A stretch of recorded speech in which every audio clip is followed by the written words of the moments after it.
దేవా, మీకు స్తోత్రాలు చెల్లిస్తూ ఉన్నాం.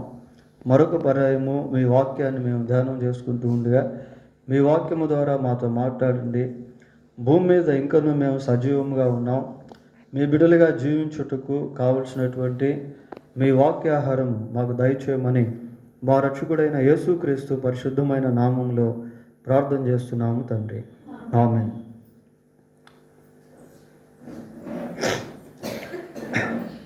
పిల్లరా, బైబిల్ గ్రంథంలో నుండి 131వ కీర్తన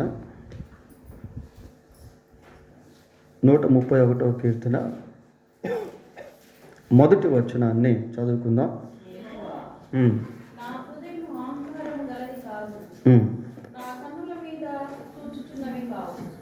నా కన్నులు మీద చూచున్నవి కావు.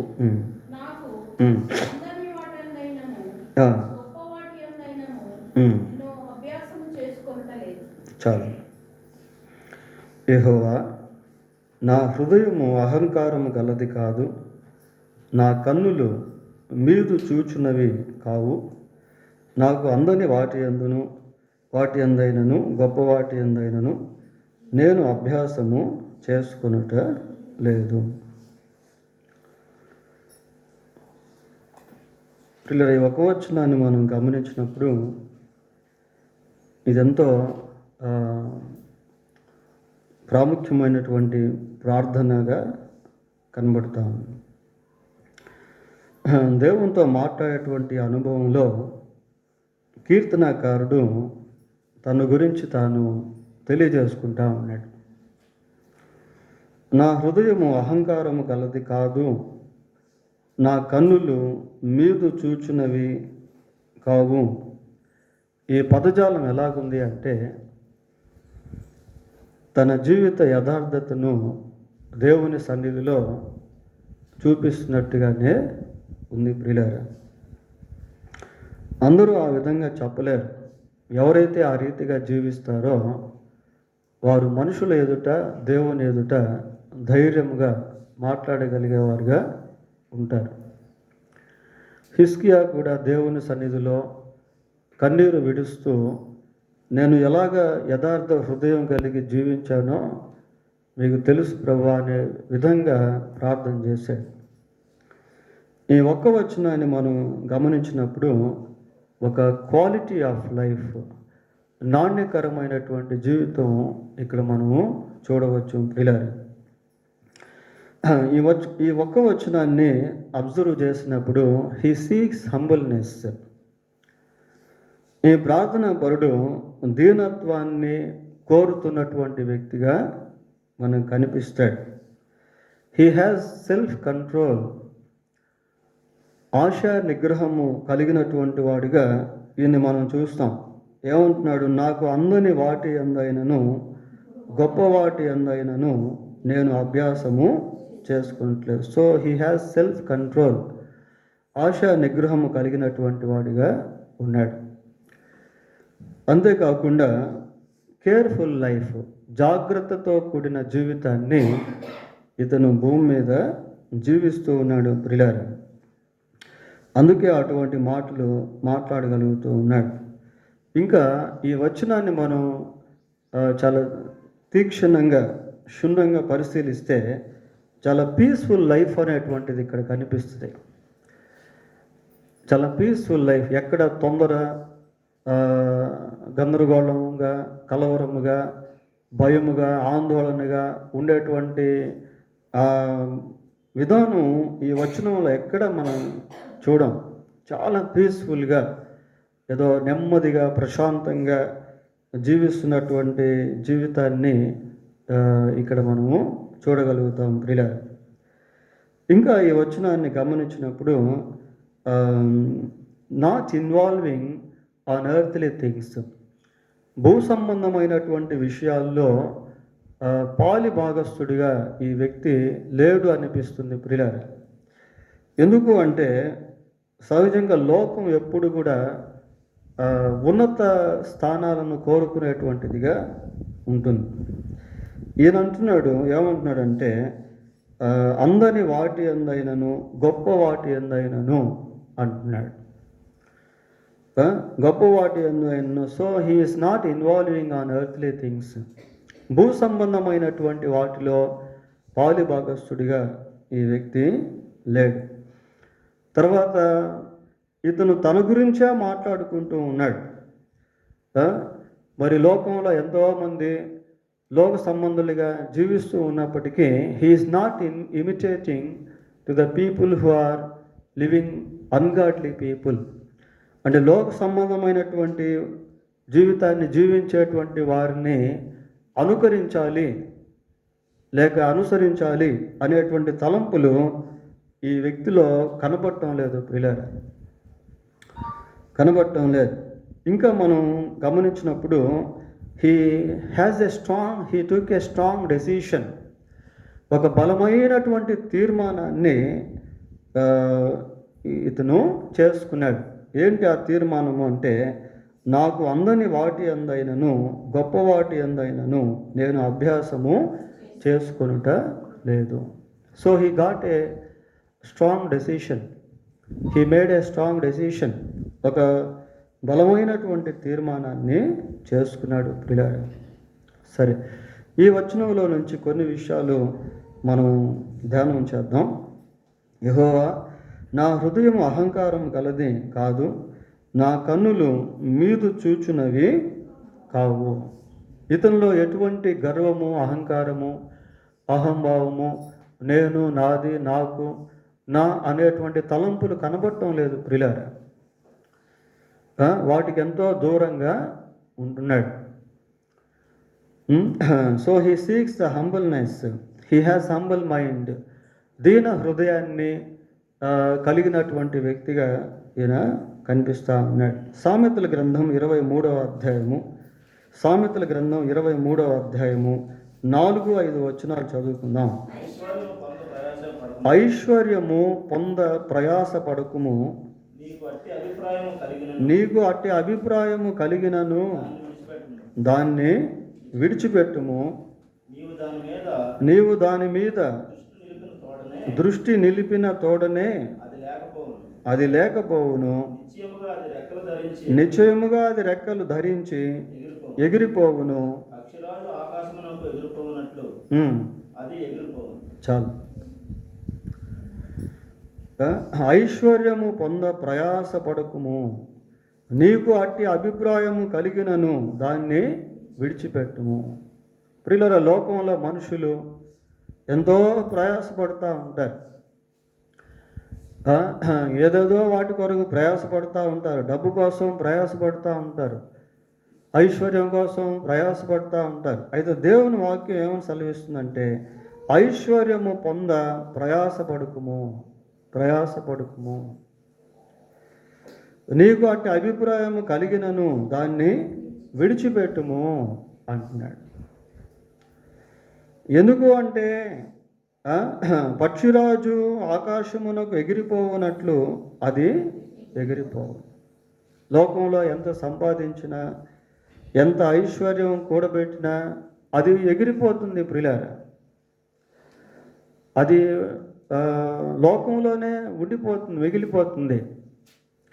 కాబట్టి ఒక విశ్వాసి జీవితంలో ఈ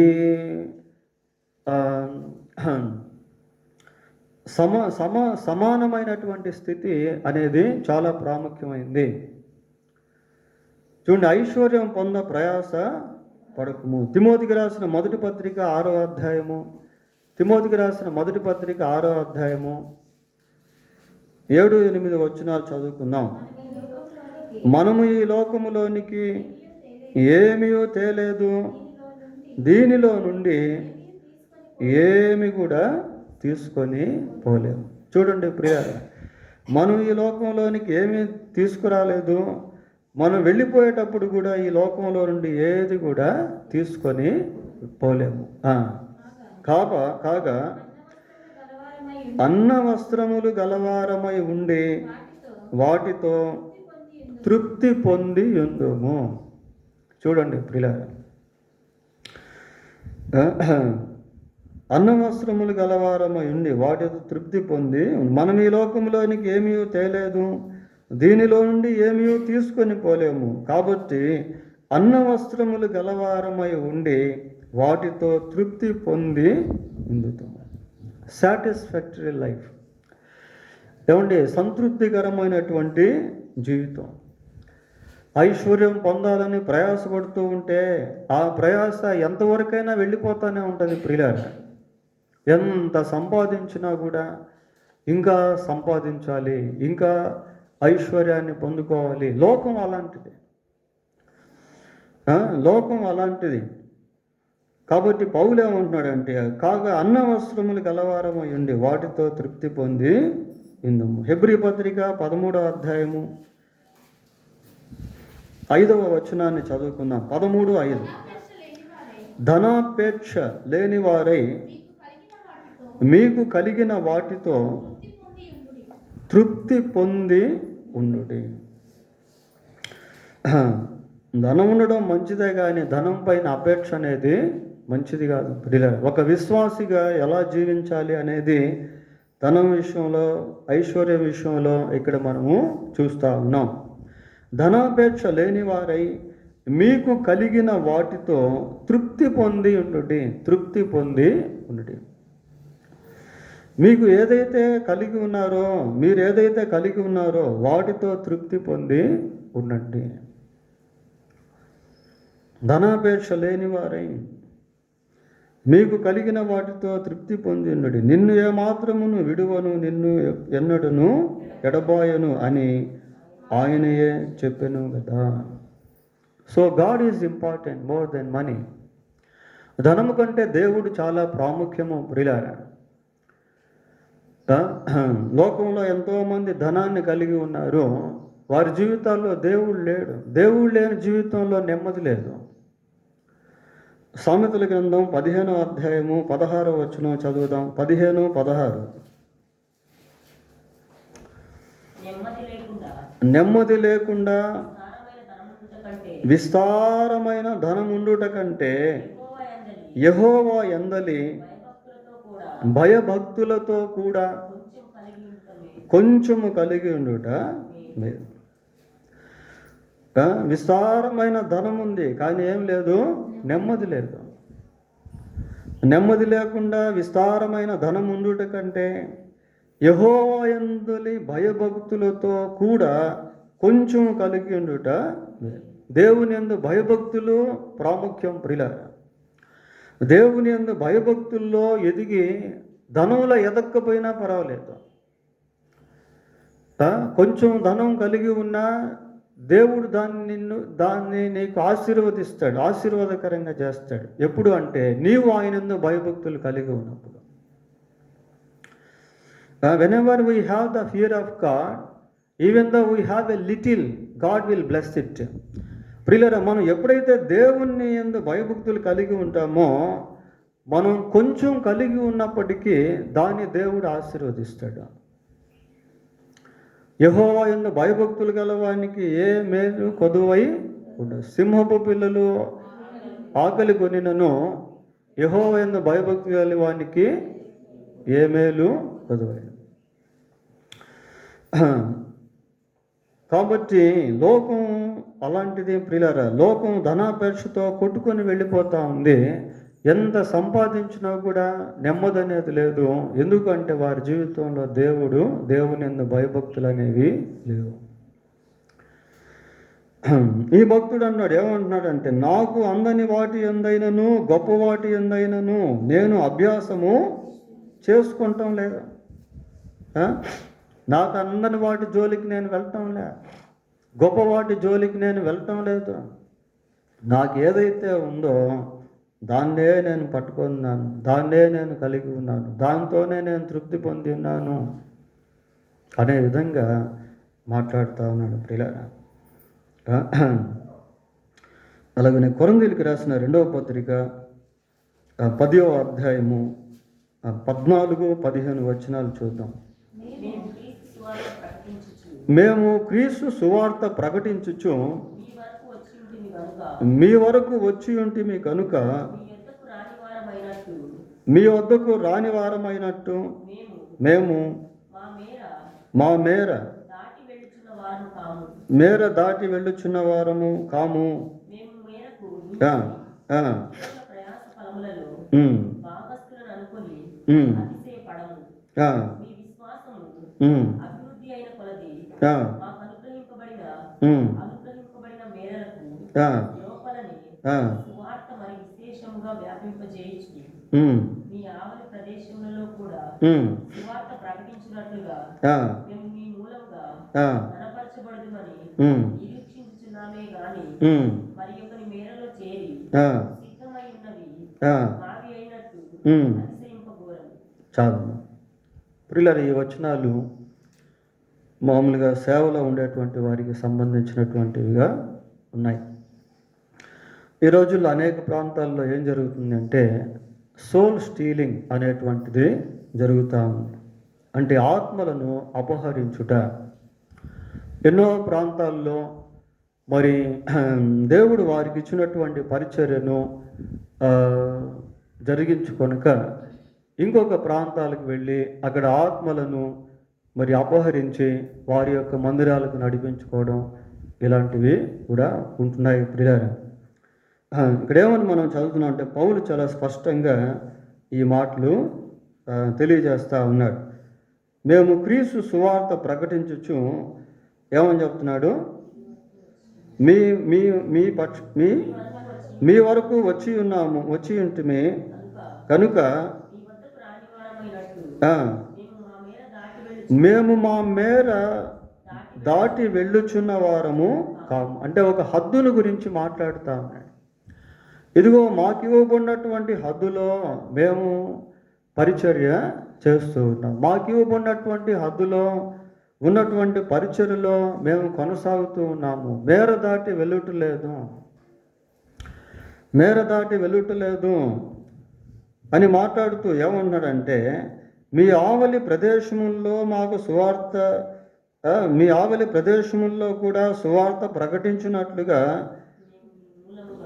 మేము మీ మూలముగా ఘనపరచబడుదుమని నిరీక్షించున్నామే కానీ మరి ఒకని మేరలో చేరి సిద్ధమై ఉన్నవి మావైనట్టు. సిద్ధమై ఉన్నవి ఆల్రెడీ సిద్ధముగా ఉన్నాయి. అవి మావైనట్టుగా మేము అతిశయింపఘోరము. సరే, ఈ భాగము సేవకు సంబంధించింది కనుక దీన్ని మనం అలాగా ఉంచుదాం పిల్లలు. సరే, అంటే ఇట్లాంటివి కూడా ఈ లోకంలో జరుగుతూ ఉన్నాయి. So balanced life is most important. Whatever God give us, దేవుడు మనకి ఏదైతే ఇచ్చాడో దాని విషయంలో సంతృప్తి కలిగి ముందుకు వెళ్ళుట, ఒక క్వాలిటీ ఆఫ్ లైఫ్, ఒక నాణ్యకరమైనటువంటి జీవితాన్ని జీవించుట అనేటువంటిది చాలా ప్రాముఖ్యం ప్రియులారా. ఇదేమంటున్నాడంటే నాకు అందని వాటి అందైనను గొప్ప వాటి అందైనను నేను అభ్యాసము చేసుకోవటం లేదు. నాకు ఏదైతే అందట్లేదో దాని జోలికి నేను వెళ్ళట్లేదు. చందమామను మనం చూడగలమే కానీ అది నాకు కావాలి అంటే దొరకదు ప్రియులారా. నాకు అందని వాటి అందైనను గొప్ప వాటి అందైనను నేను అభ్యాసం చేసుకోవట్లేదు. That is not my business to practice. అది అభ్యాసం చేసుకోవడం అవసరం నాకు లేదు అన్నట్టుగా మాట్లాడుతూ ఉన్నాడు. అంటే ఇక్కడ ఒక బ్యాలెన్స్డ్ లైఫ్ అనేది న్యూట్రలైజేషన్, అంటే సమాంతర స్థితిలో తాను జీవించాలని ఇష్టపడుతూ ఉన్నాడు పిల్లరా. సామెతల గ్రంథం 30వ అధ్యాయము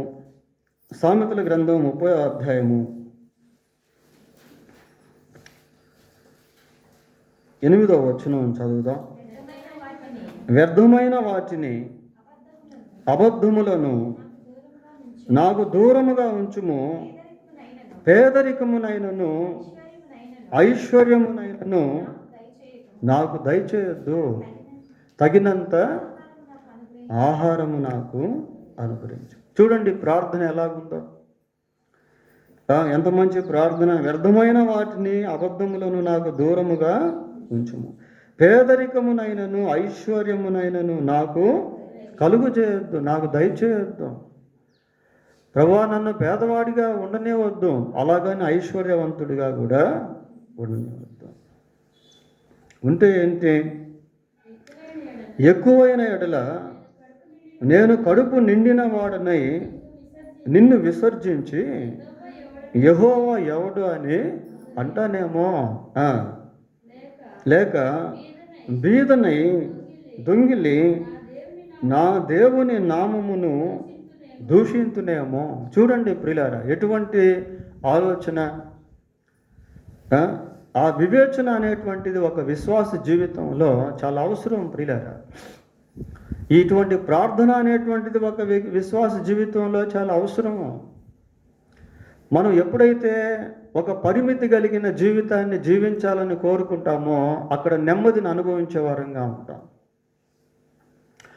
నెమ్మదిని అనుభవించే వారంగా ఉంటాం ప్రియులారా. దేవుని సన్నిధిలో మనం దేవుని చిత్తంతో ప్రార్థన చేసినప్పుడు మనం అడిగేవన్నిటిని కూడా దేవుడు ఇవ్వడు, కానీ మనకి ఏదైతే అవసరమో దాన్ని దేవుడు ఇస్తాడు. దేవుడు ఏది ఇచ్చినా దాంతో తృప్తి కలిగి ఉండుట అనేది చాలా అవసరం. వ్యర్థమైన వాటిని అబద్ధములను నాకు దూరముగా ఉంచుము అని ప్రార్థన. ఏదైతే వ్యర్థమైన దాని కొరకు జనులు కష్టపడి క్షీణించిపోతా ఉన్నారు ప్రియులారా. అబద్ధములు నాకు దూరముగా ఉంచుము, తగినంత ఆహారము నాకు అనుగ్రహించు. ఎక్కువైతే కడుపు నిండిపోయి యెహోవా ఎవడని నేను అంటానేమో, నిన్ను విసర్జిస్తానేమో. ఒకవేళ తక్కువైతే దొంగతనం చేసి నీ నామమునకు దూషణ తెస్తానేమో. ప్రియులారా, he wants to live in holiness. పరిశుద్ధతలో లేక పవిత్రతలో జీవించాలని కోరుకుంటా ఉన్నాడు. తగినంత, చాలినంత. దేవుడు ఎప్పుడు కూడా మనకు చాలిన దేవుడు ప్రియులారా. ఏమీ లేకపోయినట్టు కనిపించినా మన అవసరతలు మాత్రం తీర్చబడుతూనే ఉంటాయి. ఏమీ లేకపోవచ్చు, కానీ దేవుడు పోషిస్తూనే ఉంటాడు. దేవుడు అవసరతలు తీరుస్తూనే ఉంటాడు. రేపేం కావాలో ఈరోజు ఇవ్వకపోవచ్చు, కానీ రేపే ఇస్తాడు. దేవుని కార్యాలు అలాగుంటాయి ప్రియులారా. ఏ సమయంలో ఏది కావాలో ఆ సమయంలో దేవుడు దాన్ని దయచేస్తాడు. ఎప్పుడు అంటే మనం దేవునిపై ఆధారపడినప్పుడు, దేవునిపై ఆశ కలిగి ఉన్నప్పుడు, దేవుని చిత్తాన్ని కోరుకున్నప్పుడు. ఈయన ఏమనుకుంటున్నాడంటే, ఏమని ప్రార్థన చేస్తున్నాడంటే, ఎక్కువైపోతే నేను నిన్ను విసర్జిస్తానేమో, తక్కువైపోతే నీకు విరోధంగా జీవించి నీ నామమునకు దూషణ తెస్తానేమో. He wants to be with God in every part of his life. తన జీవితంలో ప్రతి భాగంలో కూడా దేవునితో ఉండాలని కోరుకుంటా ఉన్నాడు. దేవుని పట్ల విశ్వాసం కలిగి జీవించాలని కోరుకుంటా ఉన్నాడు. దేవునికి నమ్మకంగా జీవించాలని కోరుకుంటా ఉన్నాడు ప్రియులారా. అంతేకాకుండా he wants to keep the name of God Holi. దేవుని నామమును పరిశుద్ధంగా ఉంచుకోవాలని చూస్తా ఉన్నాడు. మనం దొంగతనం చేసామనుకోండి, అన్యులు ఏం చేస్తారు? దేవుని నామాన్ని దూషిస్తారు. ప్రియులారా, మనం దేవునికి విరోధంగా జీవించినప్పుడు ప్రజలు దేవుని నామమును దూషిస్తారు. ప్రజలు దేవుని నామమును దూషించినప్పుడు దేవుడు ఎంతో బాధపడతాడు. పిల్లలు ఎప్పుడైనా తప్పు చేస్తే కొన్నిసార్లు ఏమంటారంటే, ఆ పిల్లల్ని కాదు కానీ తల్లిదండ్రులను అంటారు ప్రియులారా. అలాగే విశ్వాసి తప్పు చేస్తే విశ్వాసి కంటే అన్యుడు ఏం చేస్తాడంటే దేవుణ్ణి అంటాడు. ఇదేనా మీరు చర్చికి వెళ్ళి నేర్చుకునింది? ఇదేనా మీ పాస్టర్ గారు మీకు చెప్పింది? ఇదేనా మీకు బైబిల్లో రాస్తుంది అన్నట్టుగా మాట్లాడతారు ప్రియులారా. కాబట్టి దేవుని నామం దూషింపబడకుండా ఉండునట్లుగా, అలాగనే దేవుణ్ణి విసర్జించుకున్నట్లుగా తగినంత నాకు దయచేయమని అడుగుతున్నాడు. ఐశ్వర్యం వద్దు, అలాగని పేదరికం కూడా వద్దు అని ప్రార్థన చేస్తున్నాడు ప్రియులారా. ఇది కూడా ఎంతో ప్రాముఖ్యమైనటువంటి ప్రార్థనగా మనం చూస్తాం. నాకు అందని వాటి ఎందైనను గొప్పవాటి ఎందైనను నేను అభ్యాసము చేసుకొనుట లేదు. 143వ కీర్తన 143వ కీర్తన 10వ వచనం చదువుదాం. నీవే నా దేవుడవు, నీ చిత్తానుసారముగా ప్రవర్తించుటకు నాకు నేర్పుము. దయగల నీ ఆత్మ సమభూమి గల ప్రదేశమందు నన్ను నడిపించింది గాక. చూడండి అసలు ఈ ప్రార్థన మనవులు ఎలాగున్నాయో. ప్రతి ప్రార్థన విశ్వాసికి చాలా ప్రాముఖ్యం ప్రియులారా. ఈ సందేశంలో నీవే నా దేవుడవు, నీ చిత్తానుసారముగా ప్రవర్తించుటకు నాకు నేర్పు. దేవుణ్ణి మనం అంగీకరించాం. So he became our God. దేవుణ్ణి మనం అంగీకరించాము. దేవుడు మనకు దేవుడిగా మారాడు. ఆయన మనకు దేవుడుగా, నీవే నా దేవుడవు, నీ చిత్తానుసారముగా ప్రవర్తించుటకు నాకు నేర్పు. ఆయన చిత్తానుసారముగా నేను ప్రవర్తించాలి. ఆయన చిత్తానుసారముగా నేను జీవించాలి. దయగల నీ ఆత్మ సమభూమి గల ప్రదేశమందు నన్ను నడిపించును గాక. సమభూమి గల ప్రదేశమందు నన్ను నడిపించును గాక. ఎటువంటి ప్రార్థనలో చూడండి ప్రియులారా. నీ చిత్తానుసారముగా ప్రవర్తించుటకు నాకు నేర్పు. దేవుని చిత్తానుసారముగా ప్రవర్తించుట, దేవుని చిత్తానుసారముగా జీవించుట చాలా ప్రాముఖ్యం ప్రియులారా. యోహాను రాసిన మొదటి పత్రిక 2వ అధ్యాయం 16-17 వచనాలు. 2వ అధ్యాయం 16-17 వచనాలు. లోకంలో ఉన్నదంతయు అనగా శరీరాశయు, నేత్రాశయు, జీవపు డంబమును తండ్రి వలన పుట్టినవి కావు, అవి లోక సంబంధమైనవే. లోకమును దాని ఆశయు గతించిపోవచ్చున్నవి కానీ దేవుని చిత్తమును జరిగించువాడు నిరంతరము నిలుచును. లోకము దాని ఆశ గతించిపోతూ ఉంది, కానీ దేవుని చిత్తం ఎవరైతే జరిగిస్తున్నారో వాళ్ళు నిరంతరము నిలిచి ఉంటారు. నీ చిత్తానుసారముగా ప్రవర్తించుటకు నాకు నేర్పుము. నీ చిత్తానుసారముగా నాకు ప్రవర్తించుటకు నాకు నేర్పుము అంటున్నాడు. సో కాబట్టి ప్రియులారా, దేవుని చిత్తమును జరిగించేటువంటి వాళ్ళు నిరంతరం నిలుస్తారు. లోకము దాని ఆశ గతించిపోదు.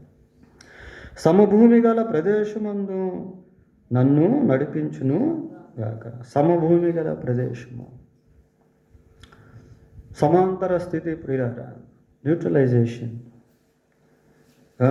సామెతల గ్రంథం 4వ అధ్యాయము 25వ వచనం చదువుతాం. 4:25. నీ కన్నులు ఇటు అటు చూడక సరిగాను, నీ కనురెప్పలు నీ ముందర సూటిగాను చూడవలెను. నీ కళ్ళు ఇటు అటు చూడక సూటిగాను, నీ కనురెప్పలు నీ ముందు సూటిగాను చూడు. ఇటు అటు కాకుండా బ్యాలెన్స్డ్ లైఫ్ ప్రియులారా. బ్యాలెన్స్డ్ లైఫ్, సమాంతర స్థితి. లోతు భార్య వెనక వైపు చూసి ఏమైపోయింది? ఉప్పు స్తంభం అయిపోయింది. దేమా లోకాన్ని ప్రేమించి పౌలు స్నేహానికి దూరం అయ్యాడు. ఇటు అటు చూడొద్దు. లోకం వైపు చూస్తే లోకం ఆకర్షించేస్తుంది. పాపం వైపు చూస్తే పాపంలో పడిపోతాం. లోతు భార్య వెనక్కి తిరిగి చూసింది. She became a pillar of salt. ఉప్పు స్తంభం అయిపోయింది ప్రియులారా. కాబట్టి సమాంతర స్థితి అనేది చాలా ప్రాముఖ్యం.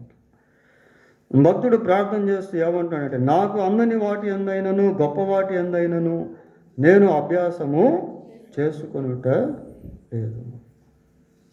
He seeks humbleness. సంఖ్యాకాండం 12వ అధ్యాయము 3వ వచనం చదువుదాం. 12:3.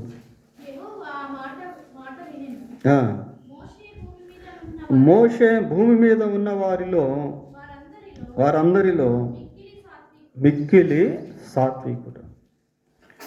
భూమి మీద ఉన్న వారందరిలో మోషే ఎలాంటి వాడు అంటే మిక్కిలి, మామూలు సాత్వికుడు కాదు, మిక్కిలి సాత్వికుడు. మీక్నెస్, మ్యాన్ ఆఫ్ మీక్నెస్, మిక్కిలి సాత్వికుడు ప్రియులారా. మోషే వాస్తవంగా ఐగుప్తు దేశంలో చాలా గొప్పవాడు. He was actually prince in Egypt. ఐగుప్తు దేశంలో మోషే వాస్తవానికి రాజకుమారుడు ప్రియులారా, కానీ రాజకుమారులాగా జీవించేదానికి ఇష్టపడలేదు. ఎందుకంటే ఐగుప్తు దేవుణ్ణి ఎరగనటువంటిది. చూడండి, హెబ్రీ పత్రిక 11వ అధ్యాయం 24-25 వచనాలు చదువుదాం. మోషే పెద్దవాడైనప్పుడు విశ్వాసమును బట్టి ఐగుప్తు ధనము కంటే క్రీస్తు విషయమైన నింద గొప్ప భాగ్యమని ఎంచుకొని.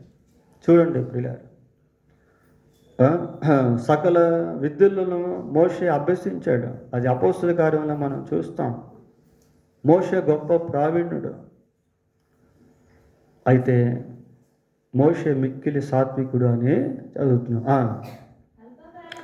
అల్పకాల పాప భోగములు అనుభవించుట కంటే దేవుని ప్రజలతో శ్రమ అనుభవించుట మేలని ఎంచి. చూడండి పిల్లలు, ఐగుప్తు పాప భోగాల వైపు చూడట్లేదు. అసలు పాప భోగాల వైపు చూస్తుంటే మోషే చాలా లగ్జరీగా జీవించి ఉండేవాడు ప్రియులారా. ఎందుకంటే ఐగుప్తు దేశం అట్లాంటిది. కానీ మోషే యొక్క మనసు అలాగా లేదు, ఐగుప్తు దేశంలో లేదు. మోషే చాలా దీనుడిగా సాత్వికుడిగా ఉన్నాడు. విశ్వాస జీవితంలో ఇది చాలా ప్రాముఖ్యమైన విషయము ప్రియులారా. చివరిగా ఒక వచనం మనం చూద్దాం, 2 వచనాలు చూద్దాం. కొలసీ పత్రిక 3:1. కొలసీలకు రాసిన పత్రిక 3వ అధ్యాయం 1వ వచనం. మీరు క్రీస్తుతో కూడా లేపబడిన వారైతే పైనున్న వాటిపైనే, మీరు క్రీస్తుతో కూడా లేపబడిన వారైతే, విశ్వాసుల గురించిన మాట ప్రియులారా, మీరు క్రీస్తుతో కూడా లేపబడిన వారైతే పైనున్న వాటిపైనే మనసు పెట్టుకోండి. పైనున్న వాటిపైనే మనసు పెట్టుకోండి. కొరింథీయులకు రాసిన 2వ పత్రిక 5వ అధ్యాయం 7వ వచనం. కనుక మనము ఈ దేహములో నివసించినంత కాలము ప్రభువునకు దూరముగా ఉన్నామని ఎరిగి ఎల్లప్పుడూ ధైర్యము గలవారమై ఉన్నాం. ప్రియులారా, ఇంకా మనం ప్రభు దగ్గరికి వెళ్ళలేదు, యేసు ప్రభు రాలేదు. ఈ భూమి మీద మన జీవితంలో మనం ఎలాగుండాలి అన్న విషయం ఈ వాక్యం తెలియజేస్తూ ఉంది. ఇట్లు ధైర్యము కలిగి దేహమును విడిచిపెట్టి ప్రభువునొద్ద నివసించుటకు ఇష్టపడుచున్నాము. కావున దేహమందున్నను దేహము విడిచినను ఆయనకి ఇష్టలమై ఉండవలనని మిగుల అపేక్షించుచున్నాము. చూడండి పిల్లలు, దేహమందున్నను దేహము విడిచినను ఆయనకి ఇష్టలమై ఉండవలనని మిగుల అపేక్షించుచున్నాము. కాబట్టి భూమి మీద ఇంకా మనం సజీవంగా ఉన్నాం. మనం దేహము విడిచిపెట్టిన దేహంలో ఉన్న దేవునికి ఇష్టలై ఉండుట అనేది అవసరం ప్రియులారా. కాబట్టి లోకం దాని ఆశ గతించిపోతుంది. దేవుని చిత్తాన్ని జరిగించేవారిగా ఉండాలని కోరుకుంటున్నాం. తర్వాత మరి అందని వాటి ఎందైనను గొప్ప వాటి ఎందైనను నేను అభ్యాసము చేసుకుంటలేదు అని మరి ఇక్కడ ఈ కీర్తనాకారుడు సెలవిస్తున్నాడు ప్రియులారా. ఇదెంతో ప్రాముఖ్యమైనటువంటి విషయంగా మనం చూస్తూ ఉన్నాం. సరే, ప్రార్థన చేసుకుందాం.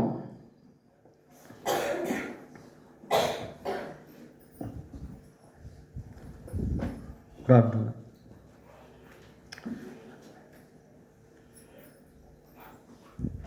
పరిశుద్ధుడు అయిన మా దేవా, మీకు వందనాలు స్తోత్రాలు చెల్లిస్తూ ఉన్నాం. విస్తారమైన ధనముండి నెమ్మది లేకుండా ఉండుట కంటే మీ యందు భయభక్తులు కలిగి కొంచెం ఉన్నా కూడా మేలు చాలు అని వింటున్నాం. ప్రభా, తగినంత మీరు మాకు దయచేయమని ప్రార్థిస్తూ ఉన్నాం. లోకం ఎంతో ఆయన ఆకర్షణతో నింపబడి ఉన్నది. ప్రభా, ఈ భూమి మీద మేము మిమ్మల్ని కలిగి జీవించుట కృప దయచేయండి.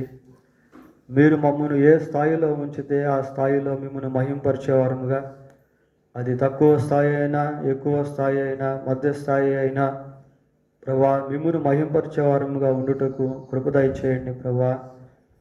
ఆయన లోకములో ఉన్న వాటిని ప్రేమించగా మీ చిత్తాన్ని జరిగించే వారముగా ఉండుటకు సహాయం చేయండి ప్రభా. మీరు అన్ని విషయాల్లో కూడా మాకు చాలిన దేవుడవు, ఏది మీరు మాకు తక్కువ చేయవు గనుక నిత్యం మీ వైపు చూసేవారముగా ఉండుటకు కృప దయచేయమని మా ప్రభు అయిన యేసుక్రీస్తు పరిశుద్ధమైన నామంలో ప్రార్థన చేస్తున్నాము తండ్రి. ఆమేన్.